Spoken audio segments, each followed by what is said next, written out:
Hello, I'm Isaac Hayes III, founder and CEO of Fanbase.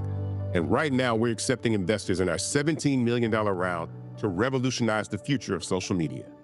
Today, for just $399, you can own 60 shares of stock in Fanbase at $665 a share. Go to startengine.com/fanbase and invest today. While the big platforms have grown too massive and disconnected from their users, Fanbase is building a platform where creators and users truly come first. We've already raised $8.6 million from everyday investors who believe in this vision, and now you can join them. This is your chance to invest in a social media tech company with over 1 million users that is disrupting media by allowing anyone to reach all of their following and monetize their content from day one. The market is changing, big platforms are failing to serve their users, and Fanbase is stepping up to fill the gap. Don't wait until it's too late. Invest now. Invest for yourself and your future. Go to startengine.com/fanbase and own the future of social media.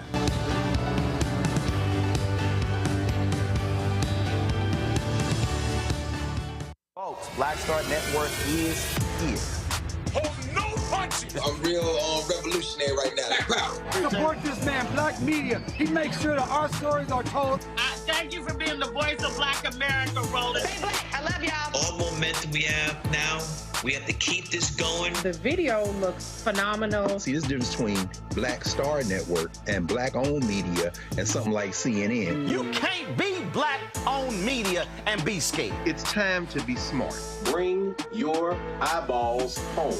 You dig?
Today is Monday, March 3rd, 2025. Coming up on Roland Martin Unfiltered, streaming live on the Black Star Network. A routine budget hearing in Texas turns into an emotional showdown as a MAGA Republican questions the state's top black water official who was there to discuss the budget.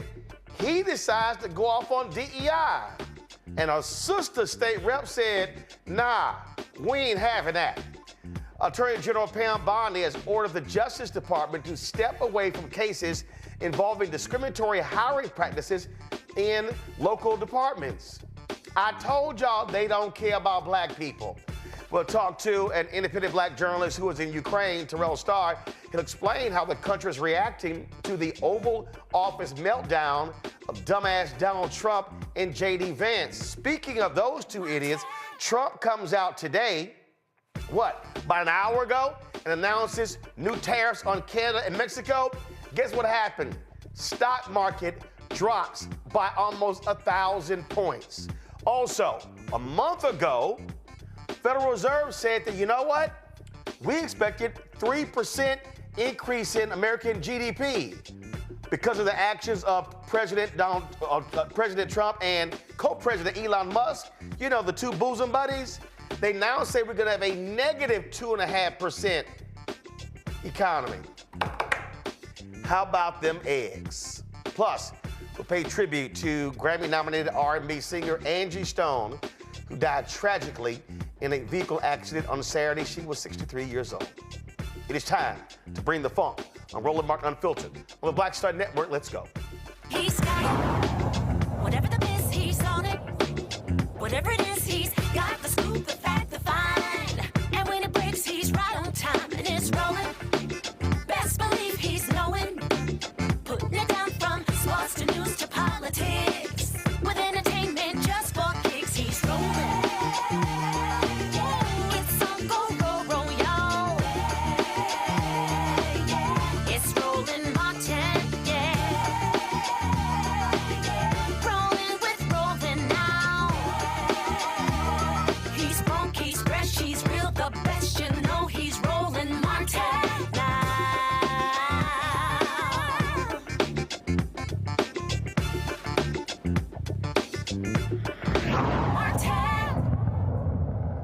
When these Republicans show their asses when it comes to DEI, you cannot just simply allow it to happen. It means fighting back. In Texas, what was supposed to be a routine budget hearing, let me say it again, a budget hearing led to more than that when Republican State Rep Brian Harrison, he decided to challenge the state's top water official when it came to issues of her department. Now, guess what? The position is held by a black woman, L'Oreal Stepney, chair of the Texas Water Development Board. Now, even though she's worked for the state for 33 years, has 2 engineering degrees, this idiot repeatedly questioned her hiring decisions, claiming they were race-based. Watch this fool. The executive order from the governor was rather clear. He doesn't want any DEI-based employment decisions being made. Are things like DEI, diversity focuses being employed or utilized at your agency when it comes to employment determinations? We are in complete compliance with that. So it's not happening? No, sir. Okay. I've got your most recent strategic plan in front of me, and I want to read you a couple sentences. It says, you're talking about, it's a whole section on workforce under strategic development. And it says, I'm going to read a couple sentences. Furthermore, as society in general becomes more diverse, the TWDB workforce must mirror this diversity. That sounds like your strategic plan is contradicting the testimony here. Right. So that strategic plan was developed about a year, maybe a year and 3 months ago, I think it was adopted last summer for kind of fiscal years 25 through 29. Yeah, this is your plan for 25 through 29. Yes, sir. And so with more recent executive orders, should those contradict what, is in that strategic plan, specifically the workforce plan, again, that annual review, we're already looking at how we can comply with current practices, updating those plans so that, again, we're in line with any executive orders or possible legislative changes. L'Oreal defended the Texas Water Development Board's hiring practices. Well, but Harrison, he kept pushing, reading from the agency's strategic plan and suggesting that race was a factor in employment decisions. Of course, he offered no evidence of that. Well, Democratic State Rep Nicole Collier, she said, you know what? I'm tired of this bullshit. says she was tired of watching black women defend centuries of systematic racism. So 2.25 of the 3 million went to women. There was no race attached to that. It was just women. That is correct. Okay, thank you. See, here's the thing. I'm tired of having to justify my blackness. And if someone feels inferior to me because I am black, then that is a matter that is something that has to do with them, not me. And to have to watch 2 black women have to defend 246 years of systemic racism, to try to defend the need to correct 246 years of systemic racism when we had slavery is offensive. It's offensive to me, and it's offensive to all black people. And so I want to thank you so much for doing your job based on your qualifications as a person. And I appreciate you, and I see you. I see you, Ms. Sanchez. So thank you. I appreciate you. And I said that for not just myself, I said it for all black women and all women, because sometimes we all get the short end of the stick on that. Thank you. I have no further questions or comments for right now.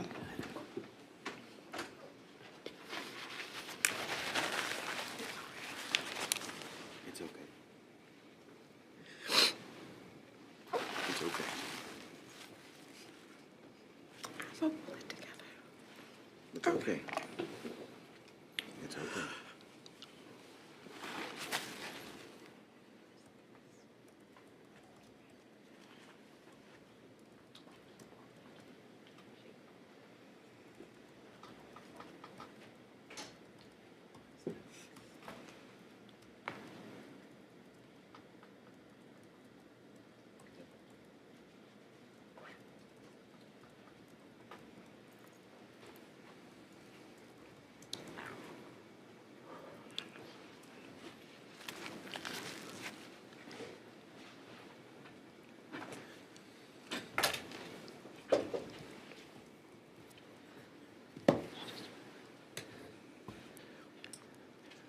Madam Chair, you deserve all the respect.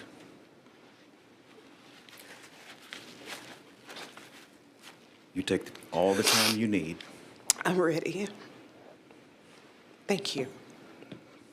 You merit this position. You and many who have fought long and hard to be in the positions of authority that you deserve to be in. And we've reached a goddamn limit already to the attacks on people's character, on people's qualifications, based only on one single thing: the color of their skin. We are all Americans. We're proud Americans. We're proud Americans. We pledge to the United States of America, that flag that belongs to all of us.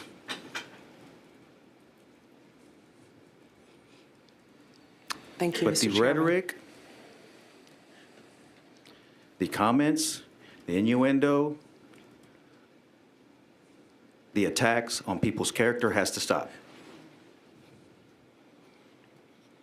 Many of these public servants have earned the right to be in these positions. This must end. This must end.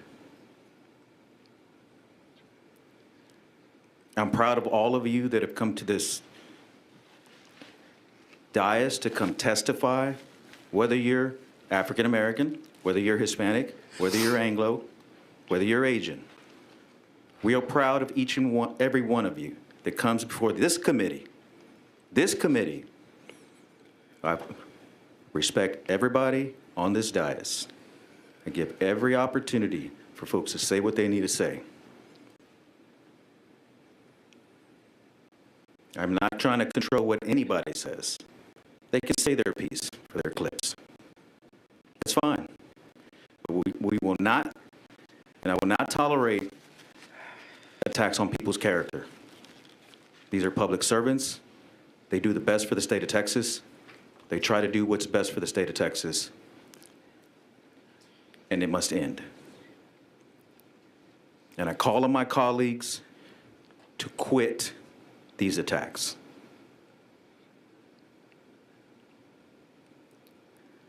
Madam Chair, I like saying that. Madam Chair, you have the floor.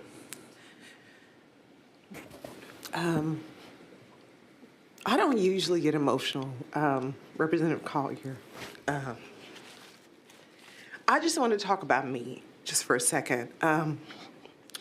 March 1st will be 33 years working for the state. 33 years. I have 2 engineering degrees, 2 from the University of Texas at Austin, 1 in aerospace engineering and the other in civil engineering. I have always been honored by the governor of Texas. It was a deep honor for me to be appointed to the board, to be confirmed by the Senate, to be appointed as chair. I've always been grateful to the governor, always. But what have I done? I have protected the drinking water supply of 31 million Texans.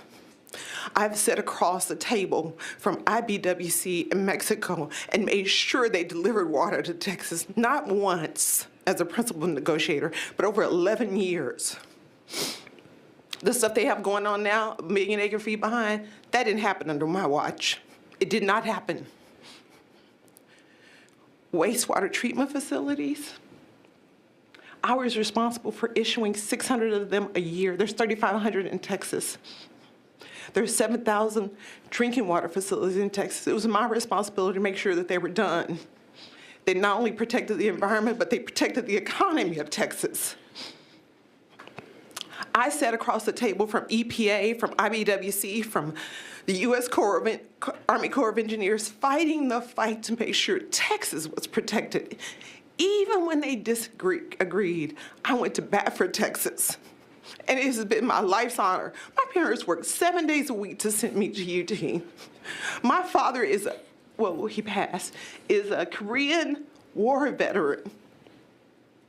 And so it's my deep honor to serve as chair of the Texas Water Development Board. I am never this emotional.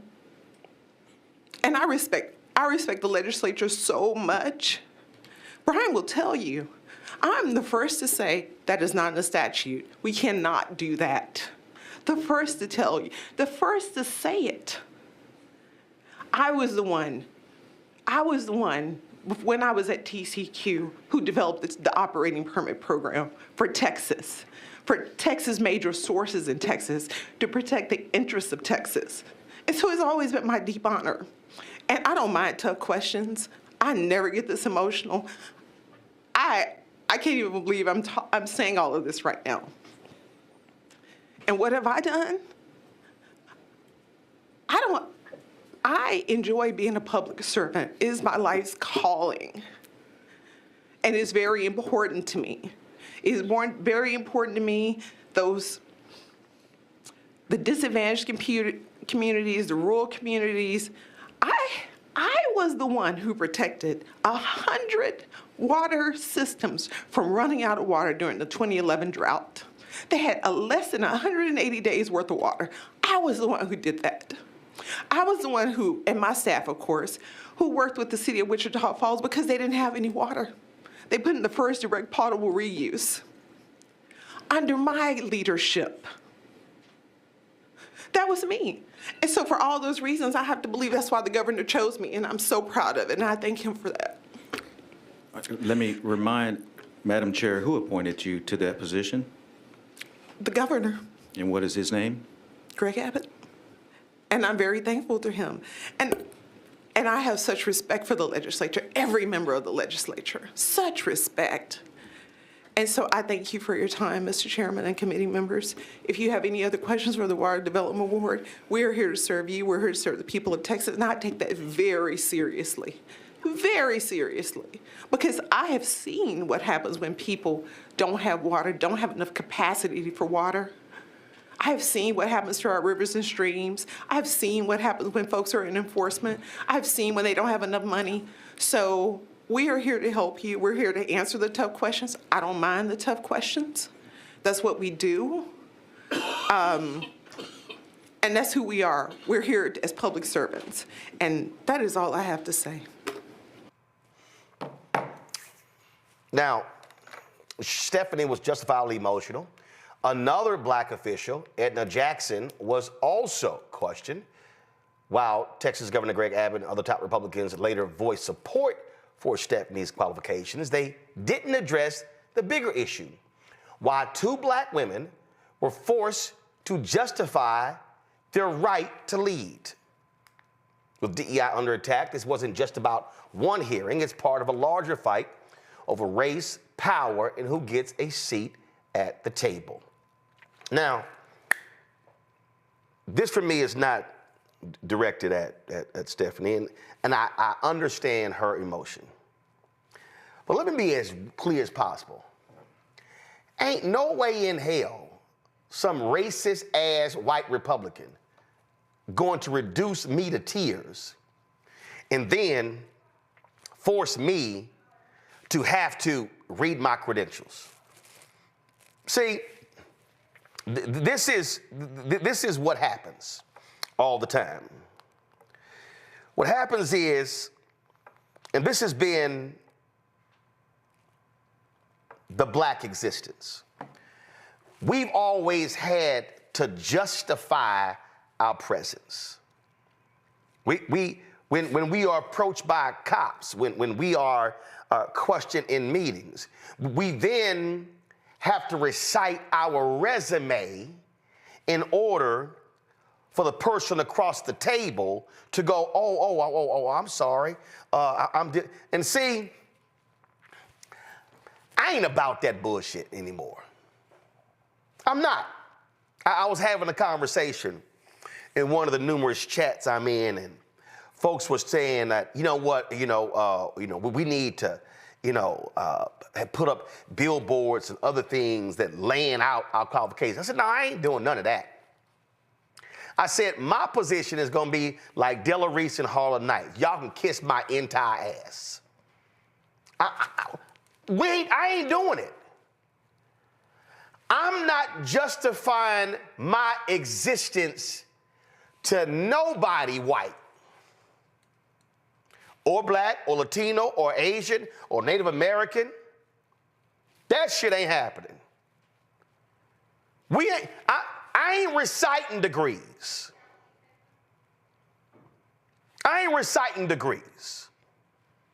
I'm not going to run down how many awards I've won. I'm not going to run down who I've interviewed. I'm not going to sit here and do all those things because, see, they still don't care.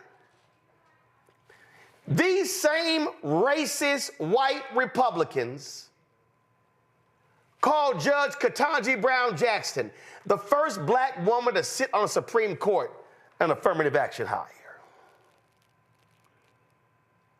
They question the intellect and the birth certificate of President Barack Obama.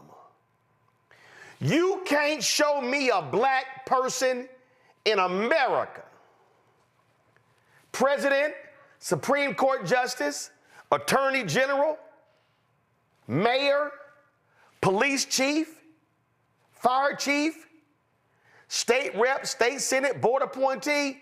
You can't show me nobody black who white folks ain't never questioned.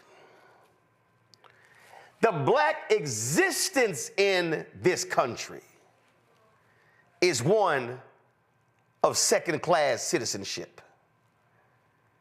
And so they are doing exactly what they've always done.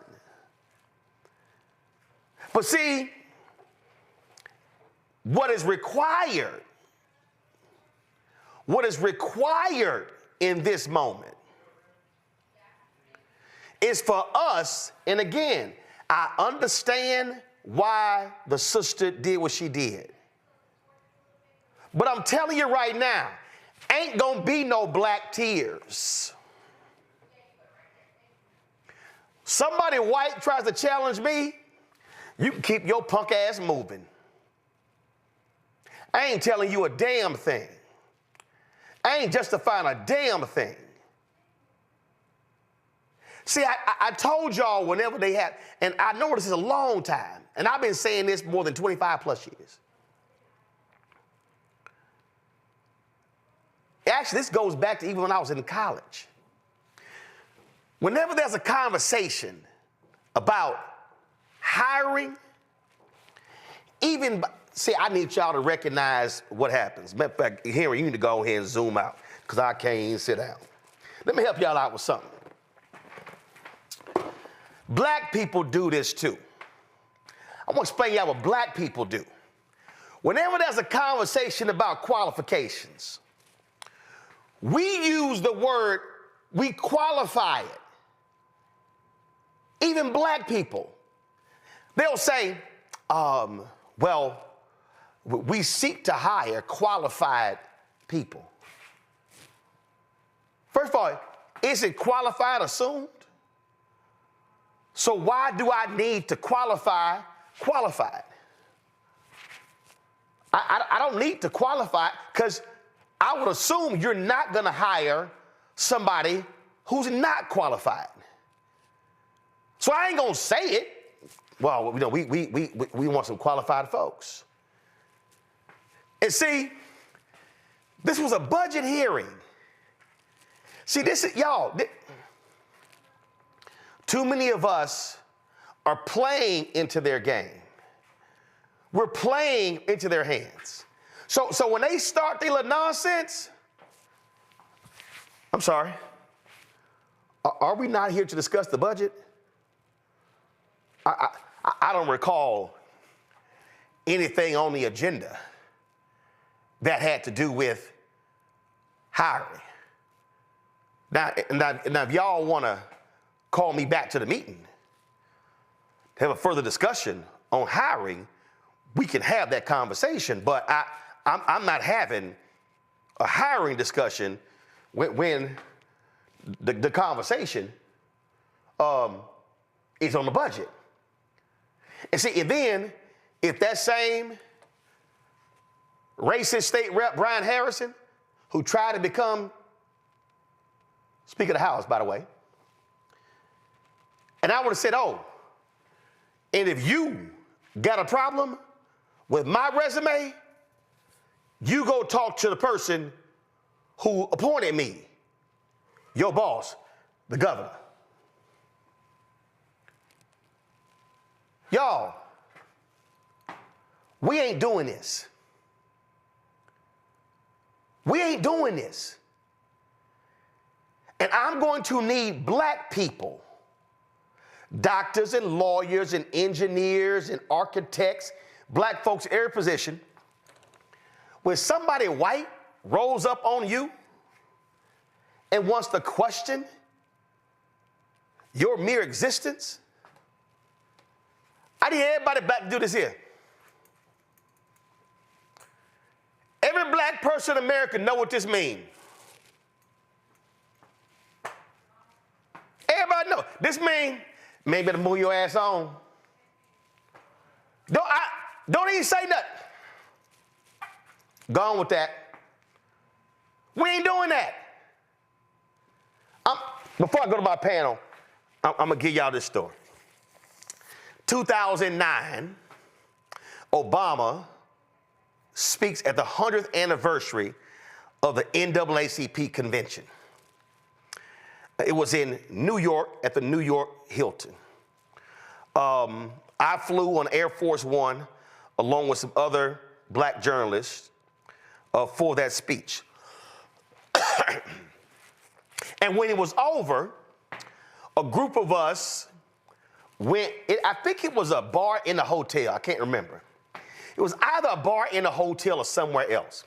And so it was Valerie Jarrett, Obama's a close friend, Spike Lee, Vernon Jordan, and it may have been a couple of other people and myself. So we sitting there just talking, chatting, doing our thing. And so some white boy, some white man, he hit the bar with a white woman. And he decides, I don't know if they were ear hustling or whatever, he decides to just roll up on us and ask us about Obama. And again, I can't remember if, it may have been this, or maybe even before the election. I can't even remember. So it was like this, like, can y'all explain to me about him? Some bullshit like that. It had to be before the election. So I can't remember what the event was, why I was even there. It was in New York. Vernon Jordan said, hey, we ain't doing that. Nah, we here among friends, but we not doing that right here. And it was hilarious because he was shocked. He was shocked that we did not just stop our conversation to turn to him and then educate him on who Obama was and why he should be supported. And so Vernon Jordan basically was like, man, you move your ass along. So homeboy had a little attitude. He was shocked. And so the white woman, she decides, y'all gonna love this here, oh my God. The white woman decides to say, well, he was just inquiring. And then, y'all, the white woman made the biggest mistake. She said, you don't realize he's one of the most powerful men on Wall Street. Now, I told y'all we were sitting there with Valerie Jarrett, Spike Lee, and Vernon Jordan. Vernon Jordan said, who is he? He said, because I don't know who he is. And I know all of the most powerful people on Wall Street. And the white woman sort of looked, then she just mows it off. And we on our conversation. See, that's white privilege. They think they can just stop your conversation to answer theirs, and we're supposed to go, yes, massa. Massa, what you need? Okay, massa, we're gonna answer your question. Anything else you need, massa? Do you need me to warm your feet? Do you need me to go get you some water? You need me to you need me to brush your hair? You need me to rub your back? Nah. That shit is over, y'all. Slavery ain't here. Jim Crow ain't here. And I need more black people to learn how to tell some folk to go to hell and put them in their damn place. Because y'all, this is going to continue. And they're getting bolder about it. Trump is giving them the green light. The companies are agreeing to stop funding stuff. I was on the phone today, a bank agreed to support a black event, fired the whole department, and then said, we rescind our letter of support. Nah. Enough of that. This crap ain't continuing. And it ain't gonna continue. And it's time for us to be bold enough to tell some folk they can go to hell with trying to question our credentials when they damn sure don't have the credentials. Derek Jackson, state rep out of Georgia, joins us right now. Joy Cheney, founder of Joy Strategy of DC. Majid Padelin, a social media influencer and writer. Glad to have you here. Hope I pronounced that correct. I'm going to start with you, Derek. I mean, look, you've been in a whole bunch of these hearings before, and I'm telling you right now, praise the Lord, I am not elected official, because I would have cussed his punk ass out. Roland, listen, where you are right now is where I was 9 a.m. this morning, where they had Marjorie Greene to address us in the House. And then they brought Kelly Loeffler talking about DEI. And so all the Democrats walked out, Roland, right here in Georgia. See, because they forgot They weren't in D.C. Whoa, hold up. They sent Marjorie Taylor Greene and Kelly Loeffler to talk to y'all today in Georgia? In Georgia. Spewing all this nonsense about DEI. And so all of us in Georgia got up out of our seat and walked out, Roland. See, so they quickly remember, oh my goodness, we're not in DC, we're in Georgia. And so we are sending a message loud and clear at all levels. When they go to town hall meetings, when we're doing protests, we're out in these streets, Roland, right? To tell Marjorie Greene and Kelly Loeffler and anybody else Trump wants to send down here to Georgia, we ain't DC. And I appreciate you opening up with this afternoon, that piece there, because this whole piece about the hiring and justifying our value and our worth, as you stated, Roland, it's been going on for a long time. It's just that the quiet parts now, Roland, is happening out loud. And so we need to make sure, Black and brown people need to make sure we don't have to look at all my degrees. I got 4 degrees on my wall. I'm a retired naval officer. We don't have to do all that, Roland. We don't have to do that. And so I appreciate you bringing this topic this evening, because we have to stop justifying our value and our worth, especially after we just watch Trump's cabinet. All of them, Roland, are unfit, unqualified. They cannot even talk about meritocracy. They can't talk about qualification. They can't talk about skills. They can't talk about nothing as it relates to when it comes to us and leading a multi-billion-dollar industry. They are all unfit, unqualified. The only one I probably could nod to is Marco Rubio, and he's on shaky ground. First of all, his ass jacked up too. Majid, he right. We ain't justifying. We ain't doing this. We ain't doing this. Yes, absolutely. And thank you for having me on the show, Roland. It's an honor. Watching that video you shared with us had my blood boiling, because, I mean, ever since I was a kid, my mom told me, because you are Black, you are going to have to study twice as hard. You're going to have to not be on time, but be early. Everything you do has to surpass the level that is expected of anyone else. Because you are Black, you are going to be judged by those standards. And so as a result, most of the people I know have had to really achieve.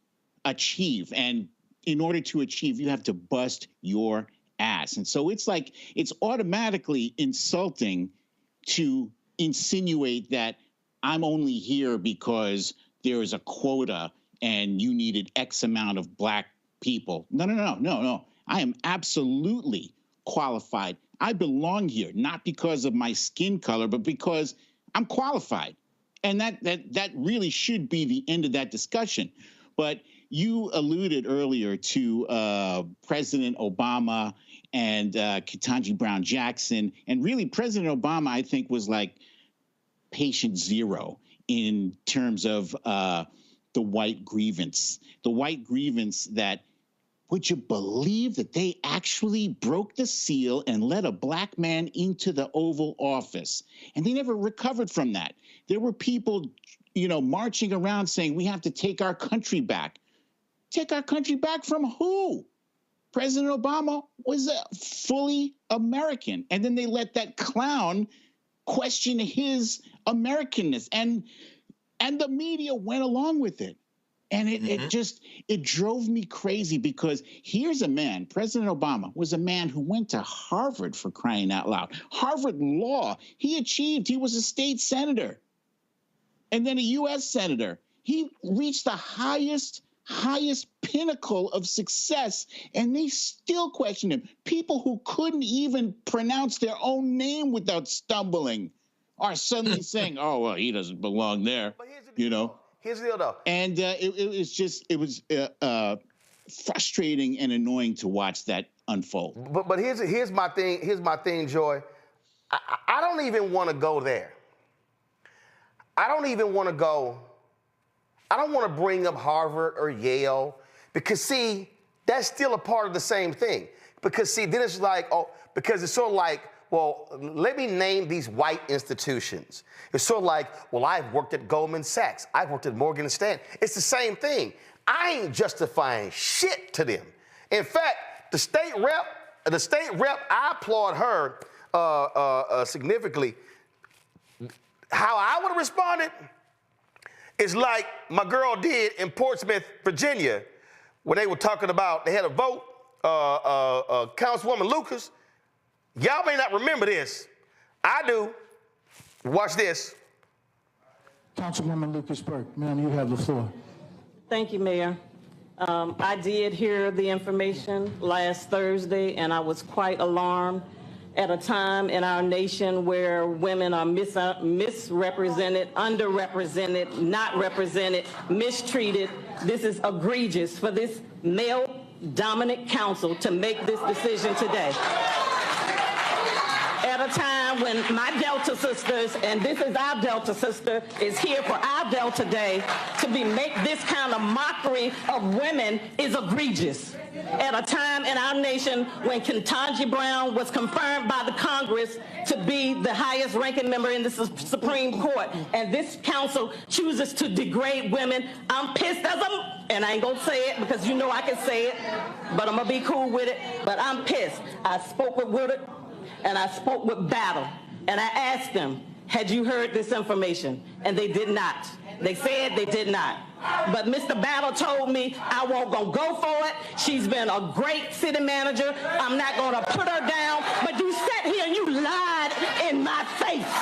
You lied in my face, Mr. Battle, and I want you to lie to these people to say that you didn't say that.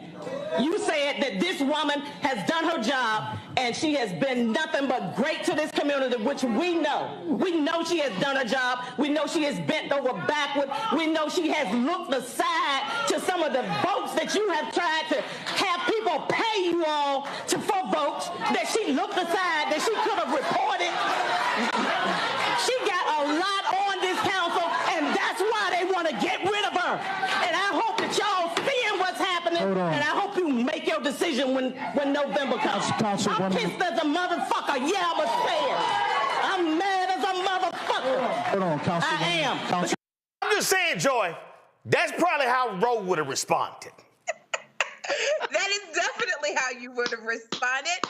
Not trying to be funny, that is probably how I would have responded, and I would have had to make apologies to Olivia Cheney.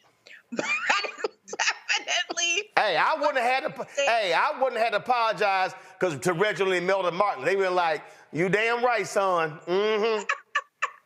And I know I'm gonna get a text. I'm gonna get a text in about 6 seconds. My dad saying, "You damn right, son." Well, look, you're so right. But the good news is, it takes all kinds. And I love the response of the public servant in Texas. I love your response. I love the public servant we just heard from. It's going to, everyone's going to respond differently, and there's room at the table. I love it. I'm with you, though. I do think we have to have a shift in our mind where we decide that not only are we good enough, in many cases we're better, and we don't owe additional explanation, that even the point of making an explanation is to place you in an inferior position, because many times we are making an explanation to someone who, on their standards, is not our equal, right? Is beneath us in every way, educationally, economically, in terms of network. And I don't like to talk like that, but those are the standards that they use, right? The only thing that they have going for them in their mind is that they're white, and they cling to it. And I think sometimes we have to break it down for them and say it. So whether you call them an MFer or whether you just quietly with dignity, right, express your credentials, I'm here for it all, because we can no longer afford. I'm so glad that she didn't just go on with her presentation as written. Right. She decided to address head on what was I've being done. said. I'm so glad she did that. Right. And I mean, at the end of the day, and trust me, this dovetails with our next guest. I'm going to bring my next guest up in a second, because it's the same thing. When somebody's just sitting here disrespecting you, you're just not going to sit there and just take the disrespect. And that's what it is. And so I just need everybody to understand, when it comes to DEI, all this, we ain't dealing with this nonsense. We know these folks are full of shit. We know they lying. We know they doing. We know they think we uppity and all this sort of stuff. And I'm telling you right now, I'm here. Y'all can kiss my ass. We ain't going through all this sort of stuff. Black folks that went through way more hell to deal with these unqualified, grossly unqualified ass folk. And I'm telling you right now, see, Kelly Loeffler, Marjorie Taylor Greene, you got old unqualified ass Peter Hegseth. You go from a 4-star retired general to this fool who was a host on Fox News. You go from credential folk to Robert F. Kennedy Jr. who got a worm in his head. And the man said in order for him to concentrate in college, he needed to use some heroin. Are you sitting? No, we ain't doing all that. And I told y'all my dad was gonna text me. But y'all, we ain't dealing with all that. And that's how I felt watching Zelensky in the Oval Office. I was out, I got hit with the flu, that's why I wasn't here Friday. And so I'm not 100%, but I'm enough. But when I watched that, it was the same thing. Mm-hmm. You haven't said thank you. And then was over, they throw him out the White House. And all these damn white Republicans, like Zelensky, should have been kissing Donald Trump's ass. And some of them even said, oh, he should have came in and he should have said, oh, Senor, thank you so much. You've been so wonderful. You've been so great. You've been so omnipotent, so benevolent. No. Mm-hmm. Then you did that punk-ass reporter who happened to be the boyfriend of Marjorie Taylor Greene. Don't you own a suit? Mm-hmm. Can't your ass get a facelift? That man sitting there talking, I'm telling you, Zelensky was nice about it. Zelensky was nice about it. But I would have been like, I'm telling y'all right, that man has been in a war for 3 years, and your punk ass asking him, do you own a suit? That's how arrogant these white men are. Let's just lay it out. What we have is, we have arrogant white men who are mad that they now have to compete with black men and black women and Latinas and Latino men. And they mad they gotta compete. Mm-hmm. America has been their playground for centuries. They took it by force. They took us by force. They sat here and forced the Chinese and the Japanese to do their bidding. This has been a white nation. And what they cannot handle is the diversity of the nation. And they, as we approach 2043, they no longer going to be in power. And the arrogance of these white men is on full display. I want to bring in Terrell Starr. Terrell's in Ukraine. He's been seeing, he's there. He's seeing and hearing what they're saying. And it's the same thing. They just, they wanted to smack him around and want him to be on bended knee when it came to aid. And then already said, you're going to give us all your mineral rights. Again, colonizing. That's what Donald Trump and J.D. Vance want. They want to colonize Ukraine because they've got something that Tesla batteries need. And that's all this is. And I'm so glad that he said what he said the way he did it, and then for them to kick him out, and then for all of the European nations to say, oh, now we see what America now is, with them two punk-ass thugs sitting in the Oval Office. Terrell, share with us what you've been seeing and hearing in Ukraine. Oh, yeah. Well, first of all, I went on the streets just to get the feedback from people about what they thought about this meeting, and everyone was really proud of Zelensky. For one simple reason, I don't know how they thought that a man who literally had hit squads sent after him during the first weeks of the war. I mean, there are troops that literally touched down in downtown Kiev, not too far from me. These people, the Russians sent death squads after Zelensky. Do you really think that a man who's endured constant bombing, missile strikes, drone strikes is going to come to the White House and be punked by you?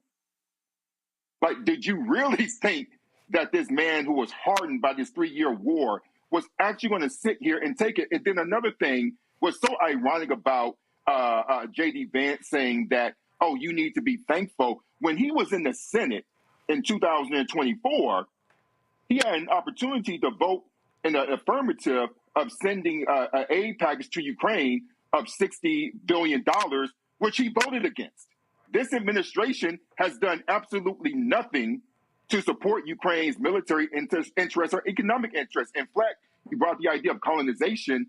The way that Ukrainians see this, they look at what Trump is proposing is no different than Russia is doing, which is exploiting and further colonizing their country. And one final thing, one of the conversations that I've had with Ukrainians about this has been, we cannot believe that the Americans chose to elect Donald Trump into the White House. Now, I have to quickly say, no. We, as in the vast majority of Black people, did not do this, right? You know, and they're really just coming to grips about the type of American culture that exists. And then furthermore, the way that the MAGA contingency has talked about Ukraine and Ukrainians is pretty xenophobic. And the only difference between the ways in which the MAGA administration, because he talks about them as being freeloaders, about, you know, these are people who are taking away from America being great again, which is really all he's saying is that he's taking money that should be going to white people is going to Ukraine. And actually that's factually incorrect because people don't know how budgets work.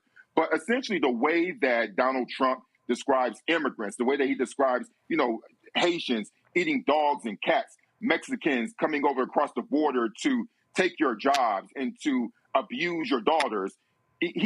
Trump really took the language of racism and converted it into xenophobia in order to turn the American public against Ukrainians. And so Ukrainians are now starting to feel that, and they know what's up now, but it's a big shock to them because the America that they thought exists didn't. And they see that because of the man that many Americans voted into the White House. Well, and I think that what you also are witnessing, again, you are witnessing how transactional he is. He doesn't care. He doesn't care about the country. He doesn't care about the people. And so this is no shock in terms of their behavior. And the bottom line is Zelensky cannot trust Donald Trump. To watch all these Republicans and the administration go out and parrot Russian propaganda. They are literally doing the bidding of Putin, every single one of them. Then you got that punk-ass Lindsey Graham who has no integrity, no morals, no values, no ethics, no nothing, okay? Same thing. How in the hell does he sit in a meeting? There's a video how he's praising Zelensky that morning, but then all of a sudden, oh, that was a masterclass. Man, these people cannot be trusted, and so Europe clearly has to recognize that America is no longer the leader of the president of the United States, based upon the occupant now, is no longer the leader of the free world. He is absolutely a Putin Russian asset. He absolutely is. And so another thing with Lindsey Graham, he was saying that Zelensky needs to step down. Well, I was another conversation that I had with people here, and they were deeply offended by that. And, you know, the way that the phrase that one Ukrainian person told me was, Zelensky is family business. We could talk about him all we want, but you can't. You can't tell us who we choose to be our president. Now, to be clear, Zelensky, his approval ratings are hovering around 50 to 60%, depending on which poll you're looking at. But it is true that he's really unpopular on a wide range of issues, including the travel ban. Men between the ages of 18 and 60 are not allowed to leave the country. That's very unpopular, even though Ukraine has done much better on the corruption index data from 10 years ago. It's still an issue. There are a number of problems in this country that people are really upset with Zelensky about. But one thing that they definitely stand behind is a man who decided not to leave. He was famously quoted as saying, I need a lift, I need ammunition not a ride. And so they're going to always ride for him. And so when Lindsey Graham suggested that maybe he ought to step down, one, they were deeply offended because who are you to tell us that? And number two, there was a presumption that whoever would replace Zelensky would be more amicable to agreeing to a peace settlement with Russia. I don't know who that elected official is. And I think that I'm pretty plugged in and know who's who. There is no elected official here or anybody that would be a candidate for president that could replace Zelensky that would actually that would actually agree with Donald Trump. In fact, they may be more adversarial and aggressive. And so I think that what the Europeans are realizing is that, one, there's a real possibility that America is going to create some kind of Brexit environment and that they will leave NATO. And so the security infrastructure of the transatlantic alliance will be over. How does it affect us? And that's the number one question. Well, one, the whole idea about NATO is that it's a buffer zone. The more countries that are NATO allied, the more streamlined and the more centralized that the military is and can quickly adapt and adjust and defend the continent and therefore the waters between the United States and then the United States continent. There is a reason why we have never had a war in modern times on our continent. That is because of NATO. Furthermore, if you also, and what's really important, and no one has ever thought about this, once the Europeans believe that America cannot be relied upon, there are a whole bunch of defense contractors, major corporations that sell billions upon billions of dollars of arms and fighter jets and howitzers and other platforms to the world, especially into Europe.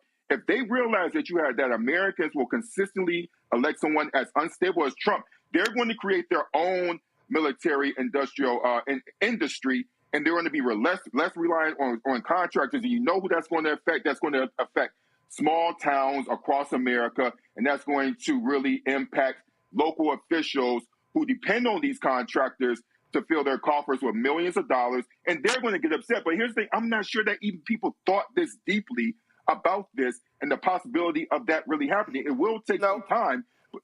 Yeah. No. They didn't think about it because they saw Donald Trump as their savior, pure and simple. And so that's why we got shirts that say FAFO 2025, and they all about to learn, man. They all about to learn. And so, listen, Europe needs to handle their business. They cannot trust. I wouldn't trust Trump and J.D. Vance with a single piece of intelligence, with data. That's like talking to Putin. And so I wouldn't have no conversations with them at all. Terrell, we appreciate, man, great coverage. We'll stay in contact with you because, trust me, this will be not the last time we talk about this. Absolutely. Thank you. I appreciate it. Thanks a lot. To my panel, look, I mean, I don't care what we're talking about. These people are actively destroying the country. Look, we talk about how they're targeting DEI, all different things. Now you got Peter Hegseth. He's directed the Army Public Affairs officials to eliminate content related to race, gender, affirmative action, and observances such as Black History Month, Women's History Month. The Army's Office of the Chief of Public Affairs has flagged 59 keywords, including culture, racism, justice, diversity, tolerance. As a result, recruitment efforts to recruit minorities, of course, is changing left and right. And we can go on and on and on, all things that they're doing.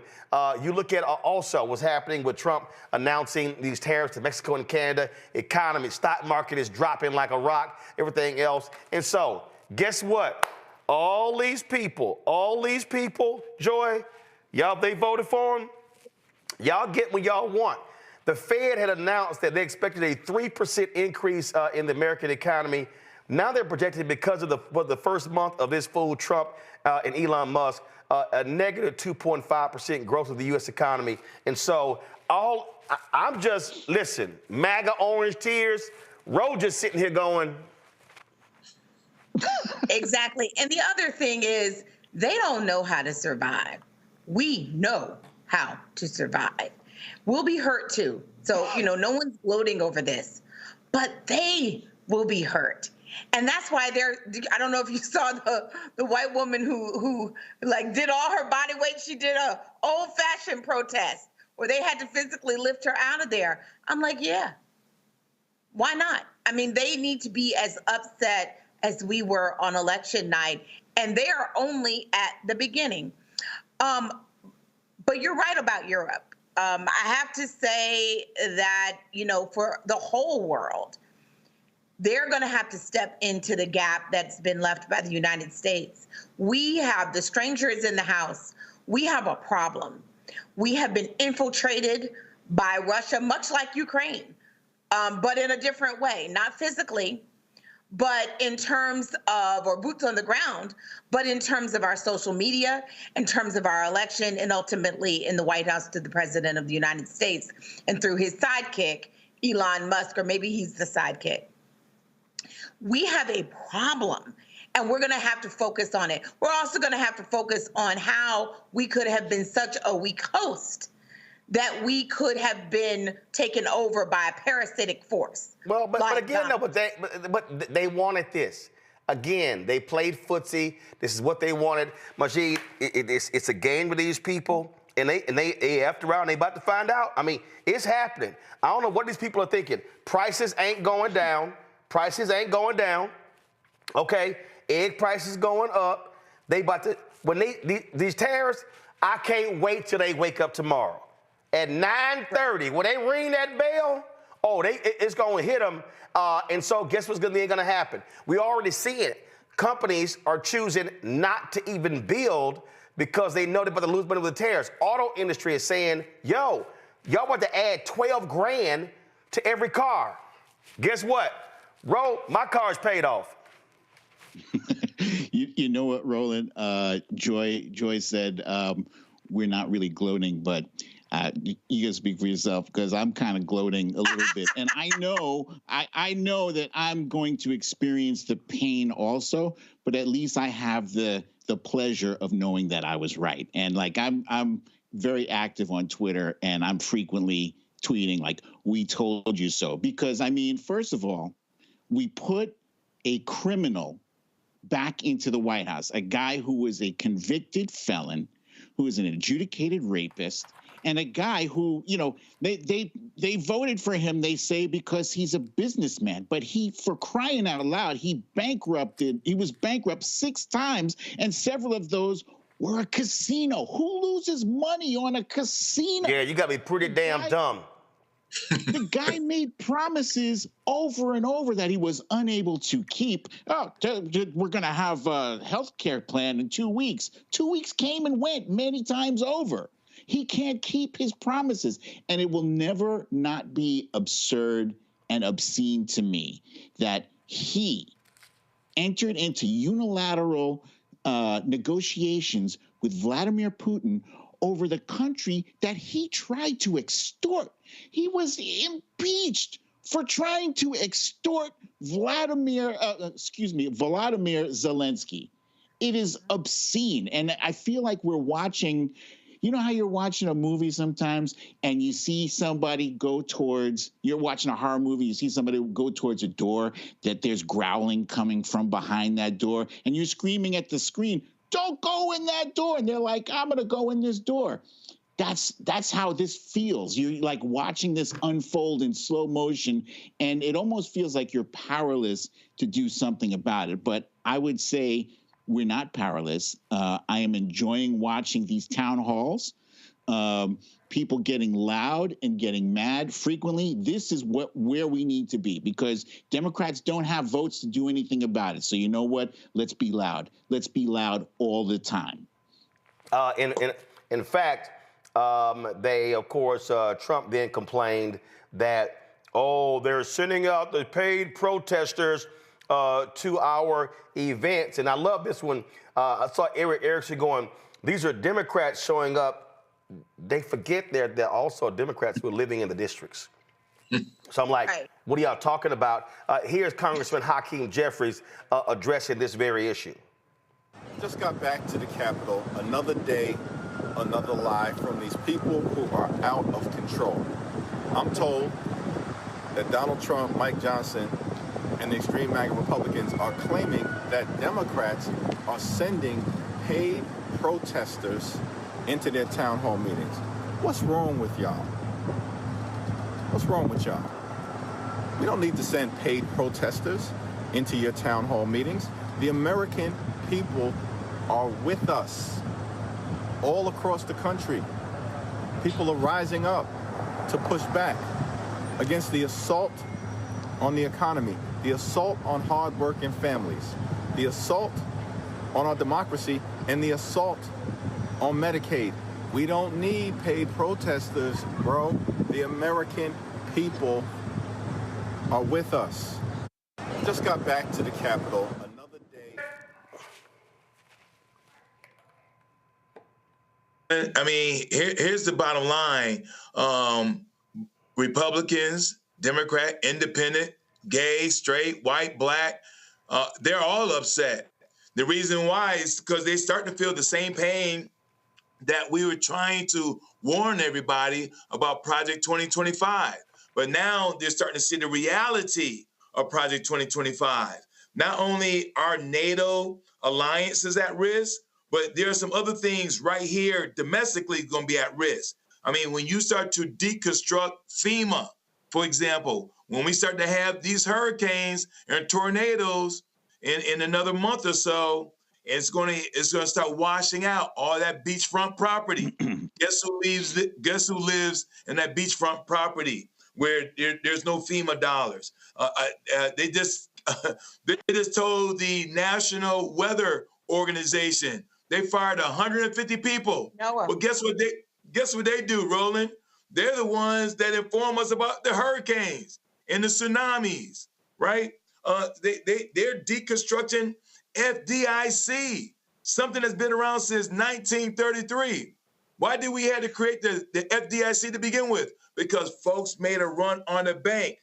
Oh, they also just gave access to HUD to Elon Musk. Why would you give access to Elon Musk to HUD, Social Security, Treasury, all of these sensitive information data banks that has 272 million citizens, all our personal information? I'm telling you, Roland, this is going to get worse. This is not like any time before. We're starting to have mumps and measles outbreak. And CDC, right here in Georgia, cannot tell us when we call them up what's going on with mumps and measles. They cannot even inform, they cannot even come to compliance to our request about information as it relates to outbreaks and viruses and bacteria, because this administration, they do not care about anyone. And that includes these Republicans that are showing up in these town hall meetings right up the street, Roland. That was all Republicans that told this Republican congressman to do his freaking job. Yep. Hey, I'm gonna tell y'all right now, y'all, this is a moment called fight. This is a fight moment. This is not a go along to get along. I believe that Democrats shouldn't show up tomorrow. We're the opposition. No, I wouldn't sit there stone face. Matter of fact, I'm telling you right now, if you a Democrat and you gonna show up for the speech tomorrow, this is exactly what you need to do.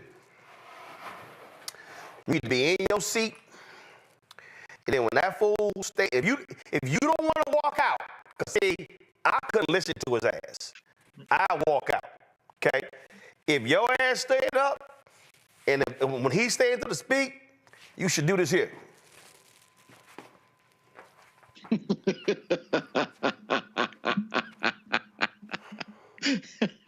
And matter of fact, you should wear a hoodie that back says "You lying." Your hoodie should say "Your ass lying." That's what you should do. Because y'all remember when Biden was there, old crazy ass Marjorie Taylor Greene showed up in a trucker's hat, all right, looking like a damn fool. You cannot normalize these people. And I hope more people show up at these town halls. I hope more people ride their ass. You got Elon Musk lying. Oh, we saved $55 billion. Y'all, they realized one contract was $144,000 that went back 2005. 20 years ago.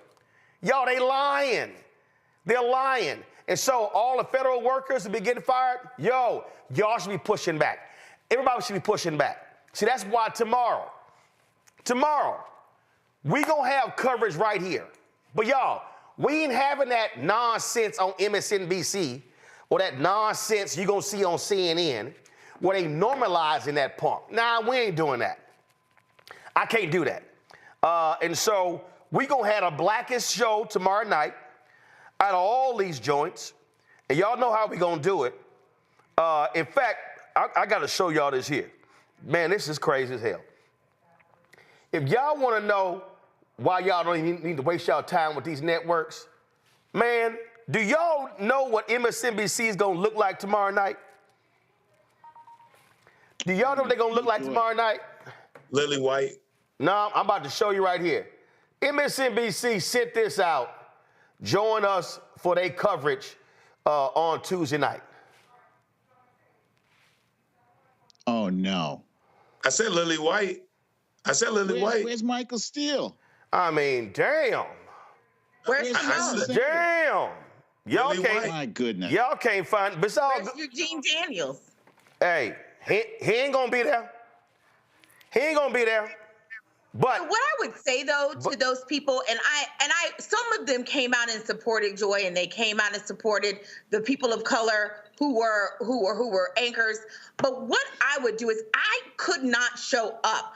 I would have said to them, you would have to fire all of us because we're not coming on the air. That's what support would look like. Here's my whole deal. No.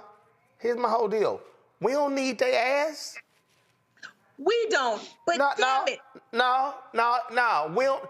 MSNBC has the most black viewers of any network. Y'all, we don't need their ass. Tell them, holler at y'all later. Everybody who's watching right now, I want y'all go to my Instagram, go to all my social media. Y'all pull up what we're doing tomorrow night.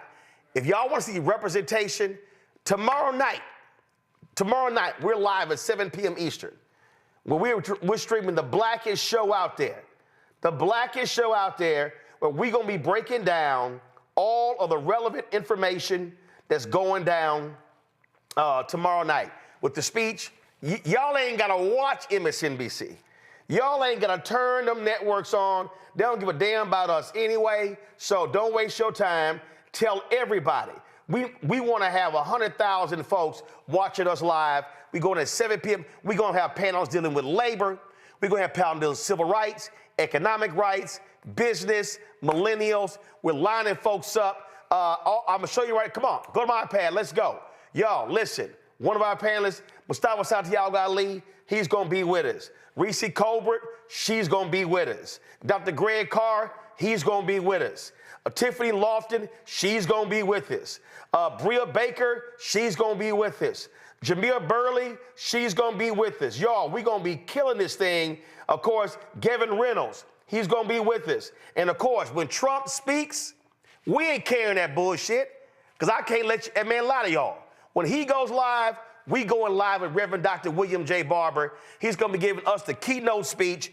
He's going to be giving out the State of Our Union live from Philadelphia. He's going to be at Philadelphia Episcopal Cathedral broadcasting live. We're going to come back here. Yo, it's going to be lit on the Black Star Network. Because, see, over here, unlike MSNBC and CNN and Fox News and ABC and CBS and NBC, black ain't optional. Going to a break. When we come back, pay tribute to the great Angie Stone, who we tragically lost Saturday at the age of 63. That's next. Roland Martin Unfiltered on the Black Star Network. Support our work. Join our Bring the Funk fan club. Of course, you want to contribute to us via Cash App. Use the Stripe QR code. It's right here. If you're listening, go to blackstarnetwork.com. You can also, of course, check your money order. P.O. Box 57196, Washington, D.C., 20037-0196. PayPal, R. Martin Unfiltered. Venmo, RM Unfiltered. Zelle, Roland at RolandSMartin.com. Roland at RolandMartinUnfiltered.com. Short break. We'll be right back.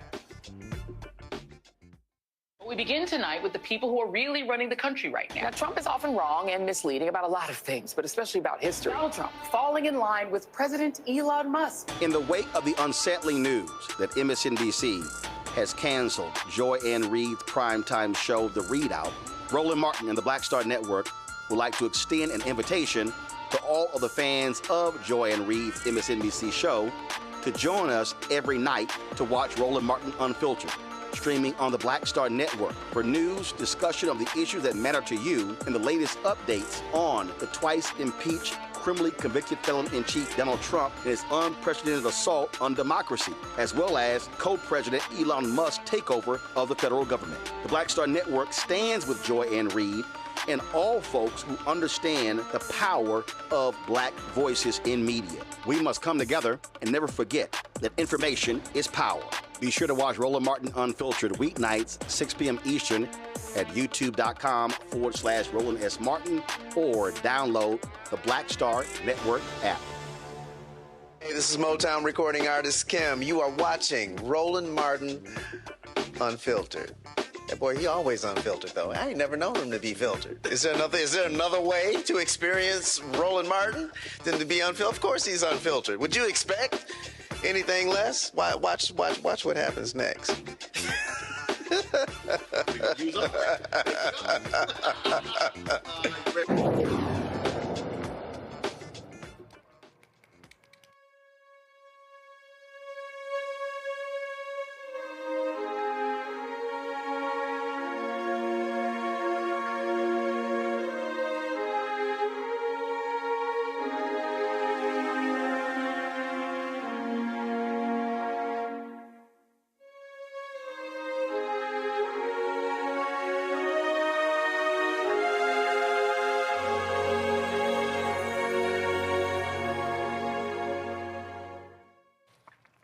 Man, many of us woke up on Saturday morning with the tragic news that R&B giant Angie Stone died in a vehicle crash as she was traveling in Alabama. This is a video of her last performance.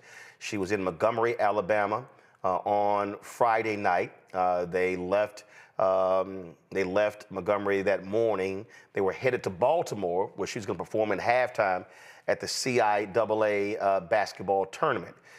Yet the sprinter that she was in, along with 9 other members, was hit by an 18-wheeler.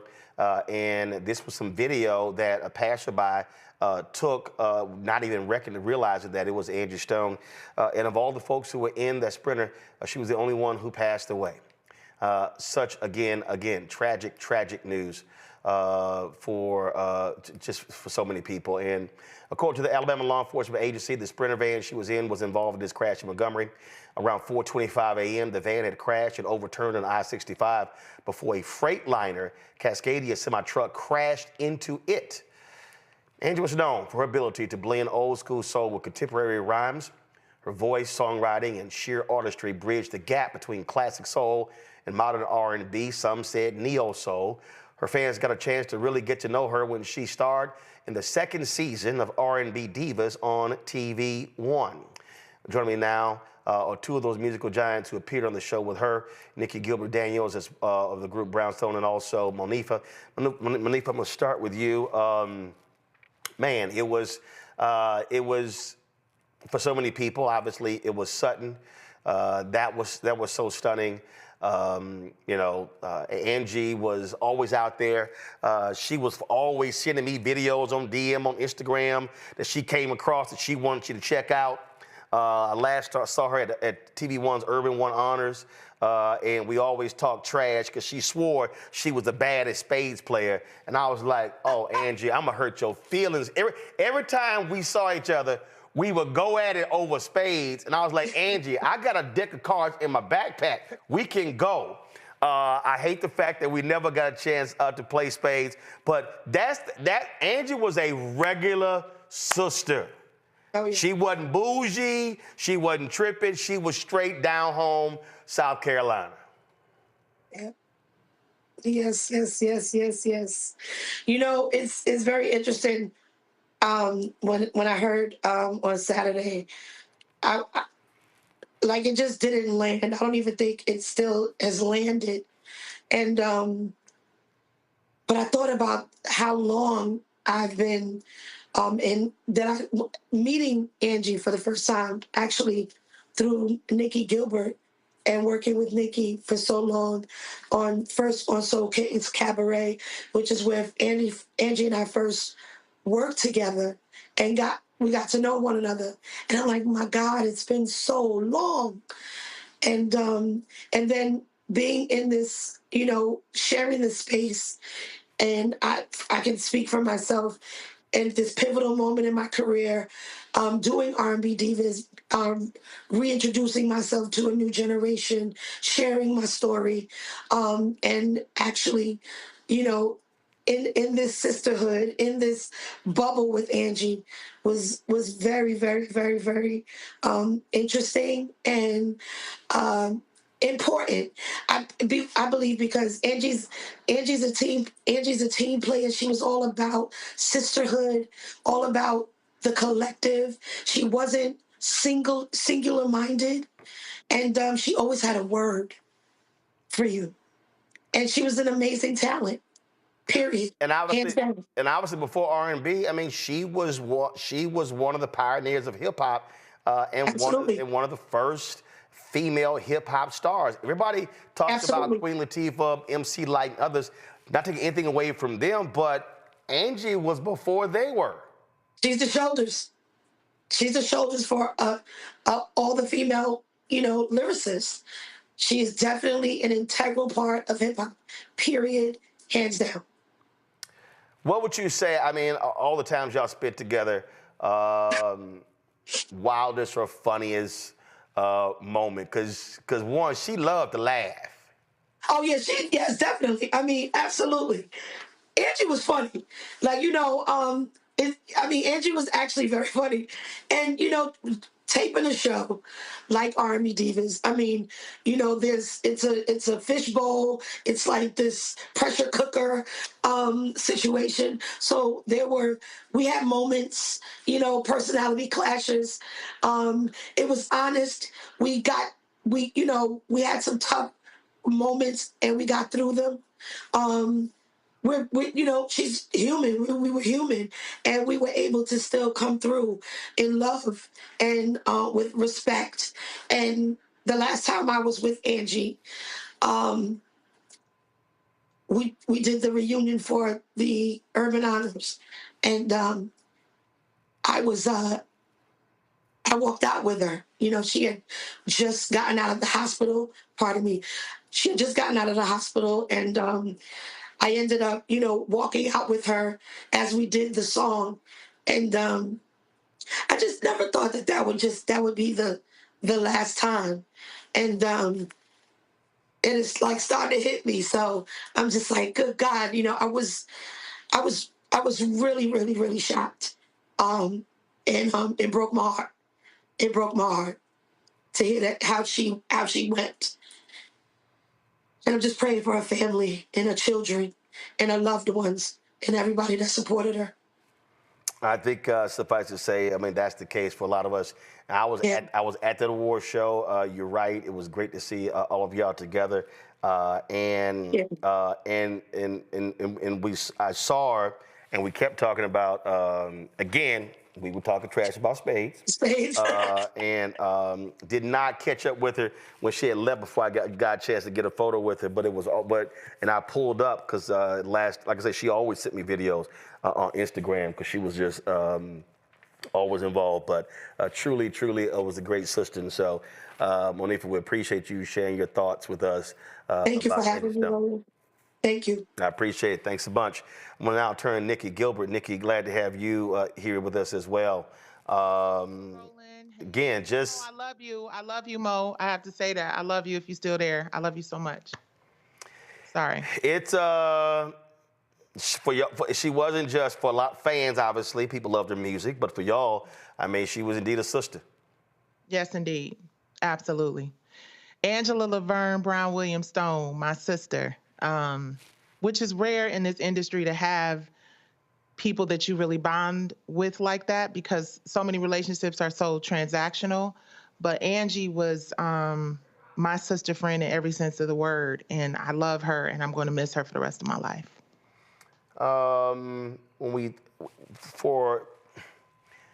again, personality. And folk may be around the same age, but why did Angie always think she was somebody's mama? You know what? It was more, Roland, it was more big sister vibes from Angela. It was more from Angie, I'm sorry. Angie B, as I like to call her. Right. It was definitely more big sister vibes because, like Monifa said, Angie always understood the importance of the unity and being together as sisters and loving on each other. She would always be like, let that go, that's not important. She always had a word. Angie always had a word. She was an old soul. And Angie didn't have brothers and sisters, right? So when she loved on you and she called you a part of her family, that's exactly who and what you were. So, you know, her actions definitely spoke louder than her words, no pun intended. When you think back to all the moments y'all spent together, what jumps out? When I think back to all the moments that Angie and I spent together, I would say what jumps out at me most, when I think back at the moments we spent together, what jumps out at me most is constantly, like I said, and I think Mo said this as well, wanting us to be better, wanting us to get the respect that we deserved, wanting us to be unified, wanting us to be sisters in real life, not just in the industry. And Angie will break out some holy water and a prayer and a Bible on you in a minute. We used to laugh and joke about that, but Angie was always putting God in every situation and always bringing that spirituality to every situation. So what I remember most is how she would always come into the space and bless us and pray for us. I remember praying with Angie and laughing with Angie more than anything. Everybody has favorites in terms of songs. What did you love to hear her sing? Oh my God, No More Rain, period. Hands down. I'm a Motown girl, so for anybody to be able to have a little of that Gladys sample in there and also have the soul, she just had such a soulful voice. She was you know, like good food, good cooked soul food, and just she was in a pocket. Angie Stone had a pocket like no other. It's like she could sing Hickory Dickory Dock in her Angie Stone way, and it was gonna be a vibe. I met her almost 30 years ago when she was in Vertical Hold. It's no question about what she brought to that group, and just soulful. But No More Rain that's my one. I like that one. Obviously, brother, $20. Tyler Perry posted that he said he would be writing. He would play $20. Yes. Because it remind. But I love from her, of course, Mahogany Soul, easier said than done. I just love the jam on that. And the thing about, so I was sitting doing some work last night, getting over the flu, and I just pressed play, and so many. Angie did not have a lot of fast songs. But when you that's what I'm about to say. When you say it in the pocket, it was like I just pressed play and probably about 30 songs played, and so wasn't fast. There were a few that were slow, but they were like just right there, just in that groove, and yes, as you say, in the pocket. Yes, indeed. I wish I Didn't Miss You was a little tempo. It was a little tempo right there. Oh yeah. You know, but again, everybody has obviously different styles. But sometimes you just want to just chill. And again, you ain't trying to slow jam, and then you ain't trying to sweat. You ain't trying to slow down. You ain't trying to sweat. But you just want to just chill with it. Right.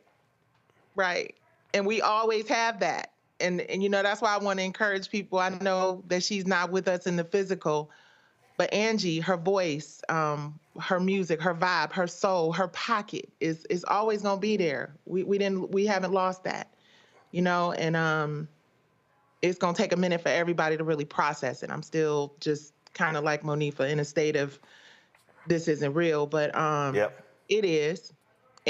But she left us with some great music and great energy and great vibes and real sisterhood, and that's so important. Well, and I was when I was texting Tyler, I was texting some others, I said as I said, the thing that's important for us, and I always say this is, hashtag live life, love it. You got to, make every day, every moment. You can't assume, if somebody crosses your mind, oh, you know what, man, I'll call them tomorrow. No. You call them today. Yep. You call them in that moment. If they come across your mind, you pick the phone, you call them right then. Yes, sir. That's what you got to do. And that's what I appreciate about Angie. I was just thinking about you. I just wanted to call you, tell you I love you. Wasn't always business, It was just I'm checking on you. How you doing? Indeed. And I appreciate it. Nikki, we appreciate it. Thanks for joining us. Thank you for having me. Thank you. I'm going to go to Juba Saeed. He was the executive producer of R&B Divas on TV One. Juba, glad to have you here. Good to see you. Just your thoughts on the fact that here we are having to remember the great Angie Stone. Yeah, I when I heard the news, obviously I was in shock. I had to make a few phone calls because you never know when the news is just internet speculation or hearsay. So the first thing I did was just send out a text to my group of folks at TV One who we all shared a lot of time with Angie, and who we, whether we were in publicity or in the creative space like I was, really wanted to know that this was true. And that got confirmed. So it definitely hit hard. And we had conversations internally because of how close-knit we were on that show. What made her different from the other artists on that show? Because everybody sort of brought a different sort of perspective. You know what? I think there was a level of maturity that Angie brought. When we first started R&B Divas, one of the things that we were proud of is that we were saying we're going to be the reality show where the people on the reality show have a lot of talent, right? And that was kind of, back then it was like all these people with no talent to make, and I didn't believe in that because I worked. Man, you had people with shows who were on Wives, they wasn't even wives. Right, exactly. So, we were proud of the show. We were able to get this a collection of amazing women together for this show. We were proud of that. But what it turns out is when you get a lot of alpha folks together, and whether they be housewives or R&B divas, there's going to be some turmoil. And there was that. But when Angie showed up, there was immediate mutual respect given by all the other ladies because of her history of music, because of the way she carries herself, because of the way she speaks. And I think that's what made her different amongst the other women.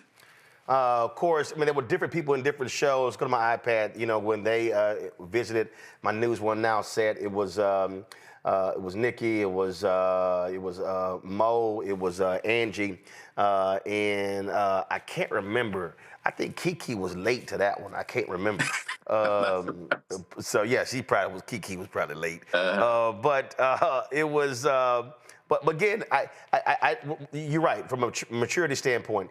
And again, this was somebody who brought a much different personality, a vibe, and I think so many people just appreciated, as I keep saying, her down-homeness, if you will. Yeah, whenever she walked in the room, I remember the first time, everybody walks in.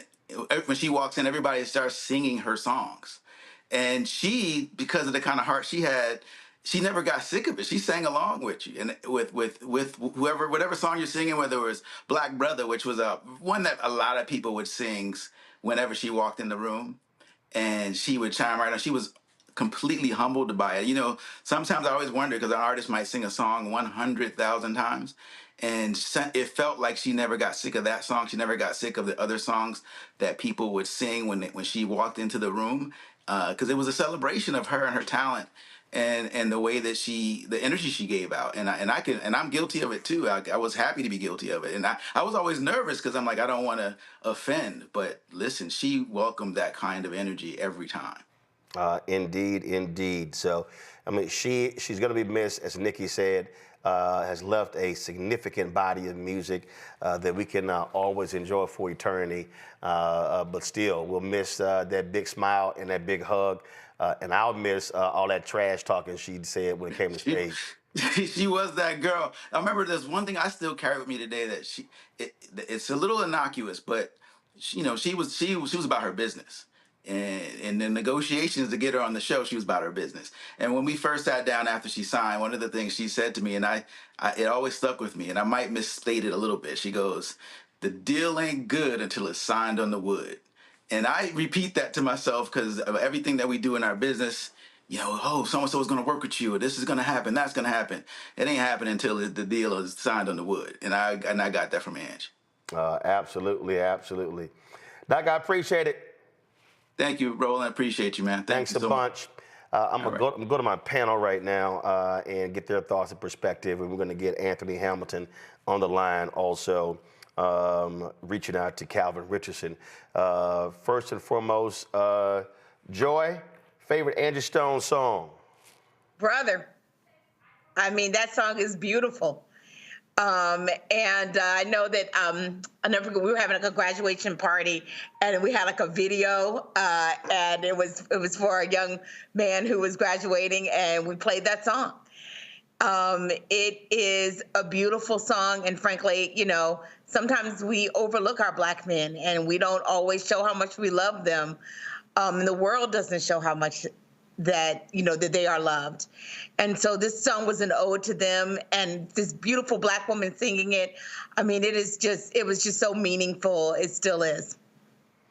I was going through a bunch of different photos, and I came across, this is from 2016, the Tom Joyner cruise. That is not Drewski. So that is actually me. So when those of us who were on the Tom Joyner morning show, my man with the costume designer, Tom would pick different themes, and so they had me dressed up that particular year. First of all, let me see on this panel who could name who I was dressed as. I'm gonna see if y'all. What y'all got, panel? Oh, I want to guess Sidney Poitier from Uptown. You got the movie.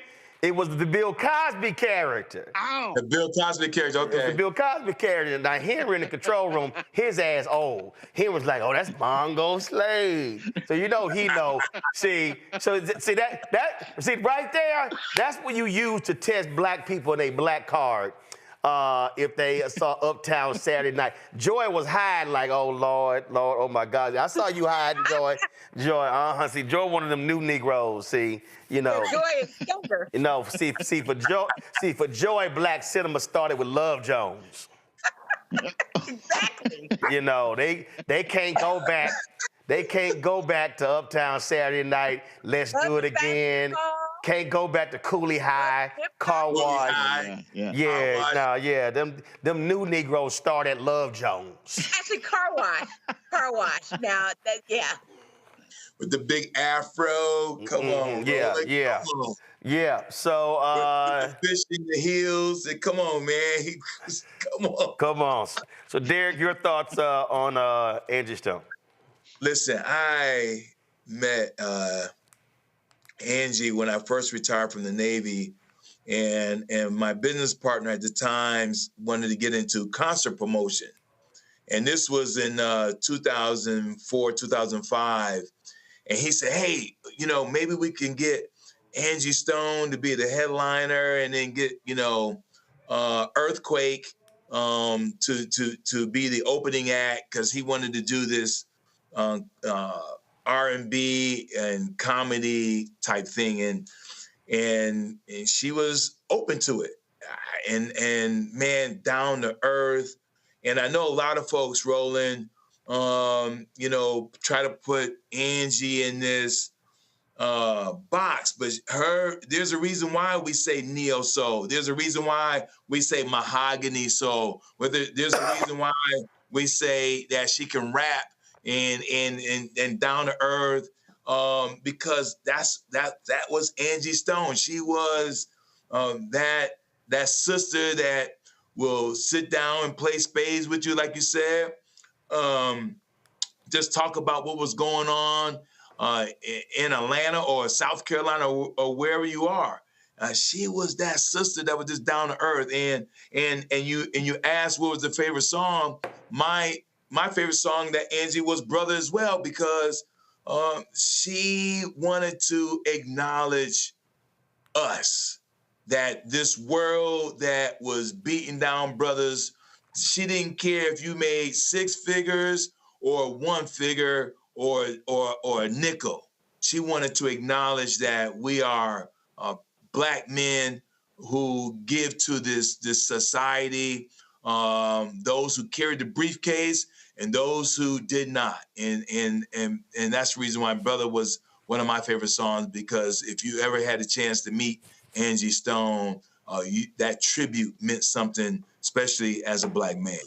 And I've been looking for the video when we were on the Town Journal cruise. What she did was, when she sang that, she had all these brothers come on stage, and it was like a conga line. It was just a long, so literally the line just kept moving the whole time as she performed it. Majid?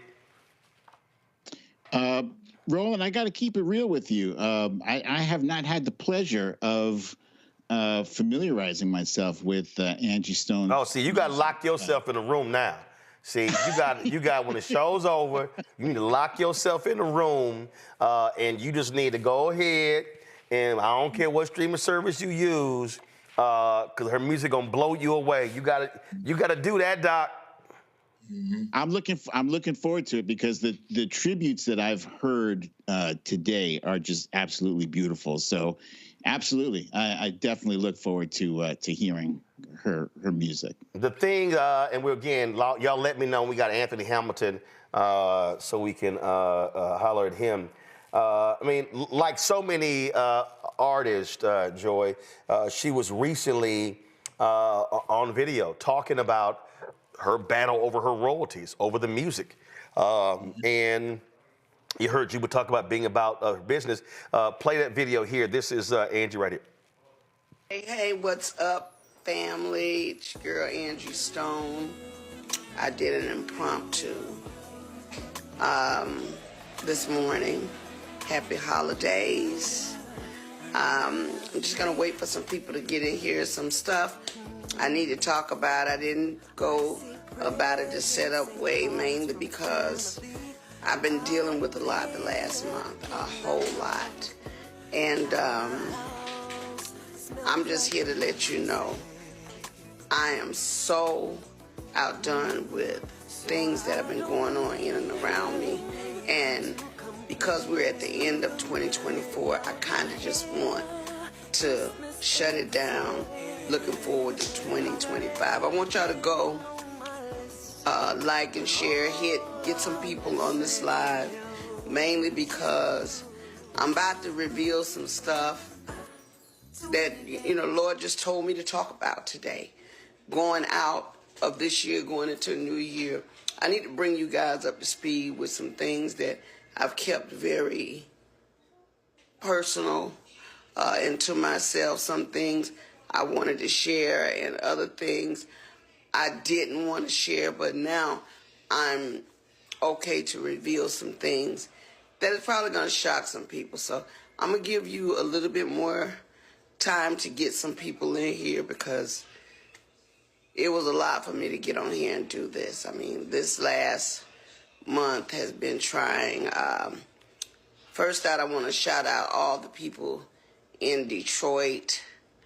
I had a show that was supposed to be with Music Soul Child, Marsha Ambrosia. Shout out to Raheem Devon for standing in for me. So yeah, that was one of the last IG lives that Angie did before, of course, the tragic news on Saturday. We have not gotten further reports from Alabama State Police regarding cause of the accident, anything along those lines. Control room, go to our discussion. I'm hitting y'all right now for y'all to call Calvin Richardson. Of course, he did one of the, give me 1 second, I'm sending y'all his number right now. Okay, y'all got it. So let's get Calvin Richardson on FaceTime if we can, or Skype. So y'all got the number. Give him a call right now. Plus, folks, we had Anthony Hamilton. He was picking his kids up. We had him live. Obviously, we'll try to get him back on as well. Raheem Devon. Give me 1 second. Anthony, give me 1 second. Calvin is hitting me. All good. All right, he hit me again, but we're good. All right, so that's fine. I told him he's calling. Let's see here. Is that who we got? All right, cool. So in a second, we're gonna pull up Calvin Richardson. Y'all know, of course, one of those great songs he did with Angie off that Mahogany Soul album, which is just unbelievable. And so, so it's always good. So let's go right. For someone to join. Can I make one comment? Go, real quick, go, because I'm about to go to Calvin Richardson. Really quickly, one of the best parts about the Brothers song was that not all of the men she shout out, not only were they blue collar, white collar, et cetera, some of them were incarcerated. And I loved that line. It showed that we all have value, not just black men, everyone does. And I mean, just a beautiful person that would have thought to be that intentional. Absolutely, absolutely, folks. Calvin Richardson did a song with Angie called More Than a Woman. A lot of folks remember that. He joins us right now. Calvin, glad to have you here. I hate under these circumstances, but we're paying our tribute to a truly beautiful sister, Angie Stone. Man, it's a pleasure to be talking to you again, Roland. Like you said, not so much under these conditions, but, Angie was a special lady. It's, to me, we were very close, and, I'm still shaken by that, by the incidents, by the loss. Y'all, again, y'all mixed it up in the studio, made some great music. You've done stuff with a lot of different artists, but what made her so special? The one thing, rolling out of everybody that I've met that's in the industry, I work with so many people, and a lot of them was through her, her introduction, man. But the one thing about Angie, if she was for you, she was for you. And if there was one person in the world that I know that was pro Calvin Richardson and wanted to see me win, she was that person, And she was always a big cheerleader. She tried to pull me in on almost everything that she had going on once we got connected. So, she was definitely a special person in that sense. Music is obviously so personal, and everybody has their own unique ways of singing and putting things together. Take us inside of the studio, that process of the give and take working with her. Angie, she was very comfortable, relaxed in the studio. It was almost like, if you're sitting in the control room, it's like you're sitting at home on the couch and, just talking. And basically, we were similar in a lot of ways. We did our creating in real time. We didn't necessarily have to write the words down. We just vibe and get on the mic and, pretty much just make the magic happen, let the magic happen, never force anything, just let it happen. And so I learned a lot from Angie in the studio about the business, around the business, how to conduct myself in certain situations. So you talked about, again, sharing the stage. Some folk aren't necessarily, they don't necessarily like doing that. So it has to be a little different when you work somebody who has no problem sharing the mic and encouraging someone else. She was definitely that person. She definitely didn't have a problem sharing the mic, pulling you up on stage at any point. She heard I was in Cancun a couple of years ago. We was down there doing this festival, and she was performing, and I was on another night, but I happened to be out there in the audience, and somebody told her that I was there. Like, she stopped what she was doing in the middle of her show to bring me up on the stage. It took me a minute to get through the crowd of people because I was, wasn't close to the stage, but, that was just Angie being Angie. She loved sharing the light.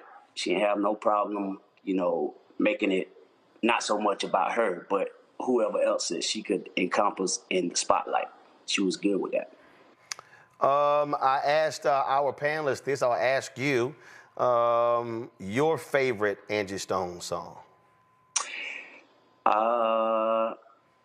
Man, she had so many. I think I heard a lot of people saying, "Brother," you know, I was in that video, so that was my that's one of my favorites as well. But I had a bone to pick with you. Pissed off, so pissed off. Like Angie spoke about real things, and I think that's what really attracted me to her music. You know, No More Rain in This Cloud. That was one of my favorites as well.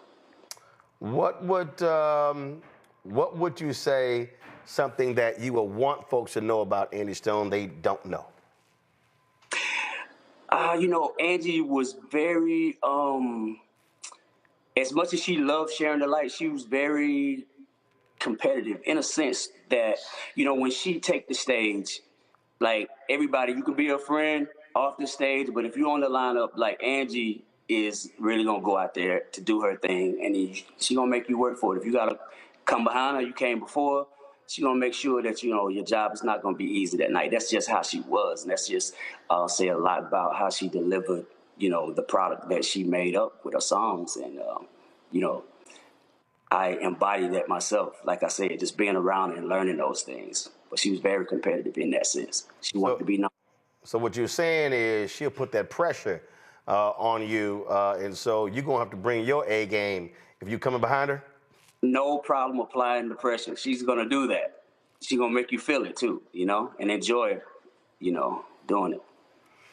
Well, absolutely. Well, I think that again, it was a shock to so many people when the news. I mean, I literally woke up Saturday morning to that particular news, and it was just unbelievable. And so many people were saddened by it, and certainly condolences go out to her family. You know, for a lot of us, you know, look, we're fans.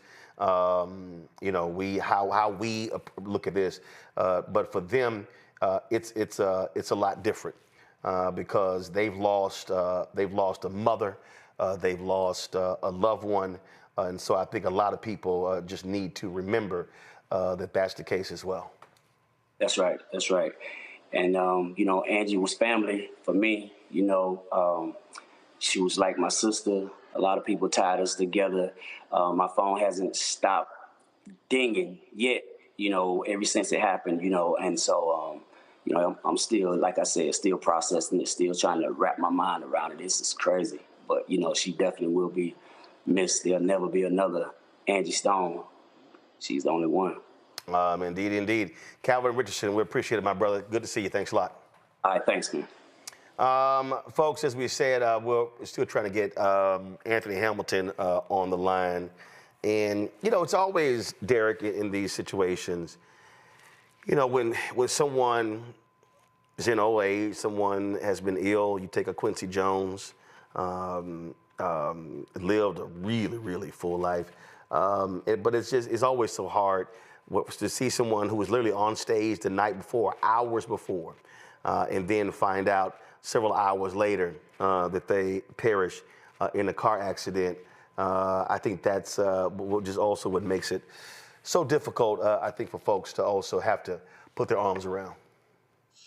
Yeah, you're exactly right, Roland. I mean, when you think about, I mean, the loss of a loved one hits you in so many different ways, but when that loss is unexpected, right? They weren't going through any kind of terminal illness. It wasn't due to, you know, age. When that loss happens, it just makes you recalculate your priorities. It makes you think about what's important to us and how that we need to value each and every day, as you stated previously. And so the loss of someone like Angie that touched so many, I mean, millions and millions of people. Most of us will never have that kind of impact, scope, or scale.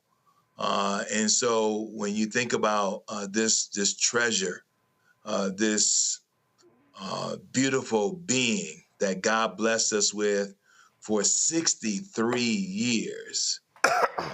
Remind us what's important and how we need to make sure that, as you stated again, when we think of someone, we call them and tell them how much we love them.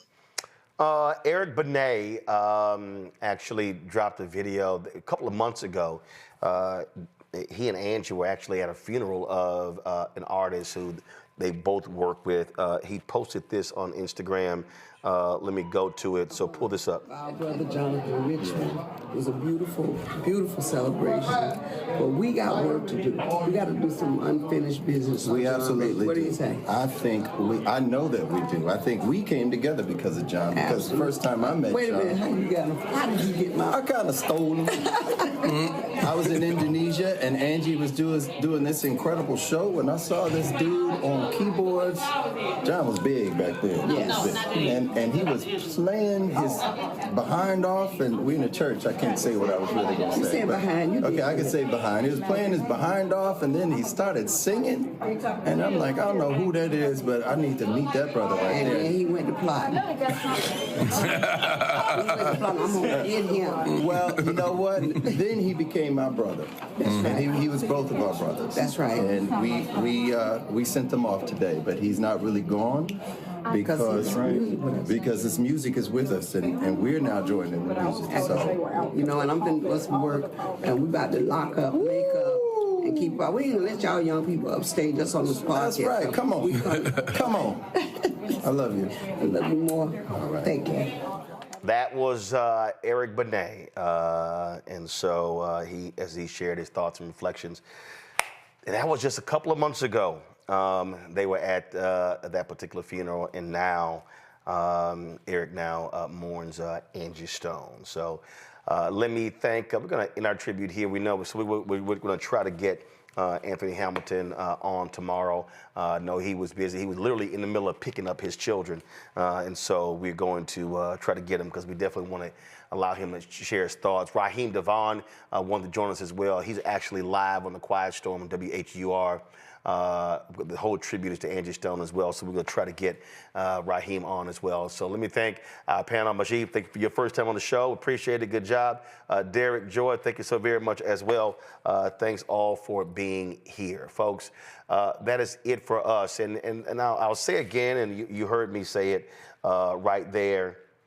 You heard me say it right there when I talked about listen, you know, life is fragile. Life is short. If you, as I said, if you think about somebody, if they come across you, call them, hit them up. Don't procrastinate. I've been guilty of that, where I say, you know what, I'm going to call somebody, I'm going to do this here, and then, unfortunately, it didn't happen. And so don't make that mistake because, and let somebody know you love them, you're thinking about them, you care about them. Because, you know, you never make the assumption that, you know what, that it doesn't matter. And so that's just one of the things that we need to always remember. So that's it for us, folks. Again, tomorrow, we will not be live at 6. So please remember the programming note. Tomorrow, we will be live at 7 p.m. Eastern. 7 p.m. Eastern. We're going to be live tomorrow right here on the Black Star Network and for our the state of our union, the state of our union. And so we're going to we're going to do that. And so we got an amazing lineup of people: labor leaders, business leaders, voting rights. You name it, lots of conversations we're going to have. And I'm going to tell you right now, the conversation we're going to have tomorrow, you are not going to see or hear on any cable or mainstream network. It's not going to happen. We're going to be speaking from our perspective, our issues that matter. Now, when Trump speaks, we ain't playing that. I don't want to subject you to all those lies from Donald Trump. So when he speaks, Reverend Dr. William Barber, Bishop William Barber, he is going to give the state of our union. He'll be speaking live from Philadelphia. We'll be carrying that live from Philadelphia. And so we cannot wait for him to bring the message to the audience, and that's really what we're looking forward to. And I want y'all to share the word. I want y'all to pass it around. We want to blow it out because this is the thing that we've been talking about. People, I was on a call and people keep saying, what do we do? Who has a plan? Where do we go? What must we do? And our goal here is to provide you those answers. And so we will have legal experts, business experts, voting rights experts talking about the things that matter to us and what we must be doing to confront this moment. We are facing attack on democracy. We're facing fascism. We are facing an attack on the civil rights and the economic rights infrastructure. There are people who do not want to see us advance. And we must do our part to ensure that our people are informed. And so that's why you must watch State of Our Union tomorrow, 7 p.m. Eastern, right here on the Black Star Network. Again, pass it, go to my social media, grab the graphic, share it far and wide. We want folks to understand that we are going to have a conversation that other people will not have. And so we will be recording what he says. I'm going to come back and play for you the lies because we can already know in advance he's going to lie. So let's do that. Let me get out of here. Y'all want to support the work that we do, join our Bring the Funk fan club. Goal is to get 20,000 of our fans contributing on average $50 each a year, $4.19 a month, 13 cents a day, of course. And man, remember I showed you all those envelopes the other day? Y'all, I opened them all, signed them all, processed them all. 386 folk mailed in their donations. That was just in 3 weeks. That's the most we've ever gotten in 3 weeks. So, man, if y'all want to support us, Stripe, use the Stripe QR code. It's right there on your screen. If you're listening, go to blackstarnetwork.com. Hey, if you don't trust any of this stuff, send your check and money order, P.O. Box 57196, Washington, D.C., 2003, 7-0196. PayPal is R. Martin Unfiltered, Venmo, RM Unfiltered, Zelle, Roland at RolandSMartin.com, Roland at RolandMartinUnfiltered.com. Of course, download the Black Star Network app, Apple phone, Android phone, Apple TV, Android TV, Roku, Amazon Fire TV, Xbox One, Samsung Smart TV, and of course, be sure to get our gear at RolandMartin.creator-spring.com. Get your merchandise, Roland Martin Unfiltered and the Black Star Network merchandise. And of course, QR codes right there as well. Go to the website, go to blackstarnetwork.com. Be sure to get my book, White Fear, How the Browning of America is Making White Folks Lose Their Minds. Available bookstores nationwide. And of course, also support Fanbase. Download the app. And if you want to invest, go to startengine.com/Fanbase. $10 million has already been raised. I think it's 10.1 now. And so we're moving closer to the goal of 17 million. Folks, we're going to close the show out again. Angie Stone, remembering her, passed away at the age of 63. And so we're going to end the show with our in memoriam to her. And again, condolences go out to her family, her friends, her loved ones.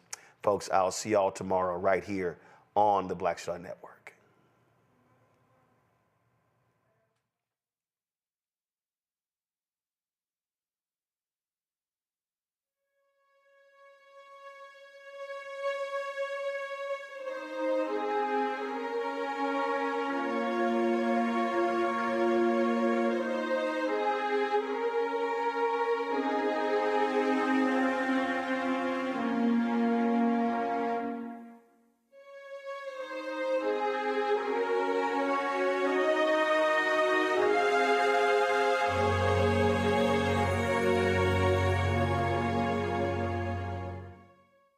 Black Star Network is here. Oh, no punch! I'm real revolutionary right now. Thank you for being the voice of Black America. All momentum we have now We have to keep this going. The video looks phenomenal. See, there's a difference between Black Star Network and Black-owned media and something like CNN. You can't be Black-owned media and be scared. It's time to be smart. Bring your eyeballs home. You dig?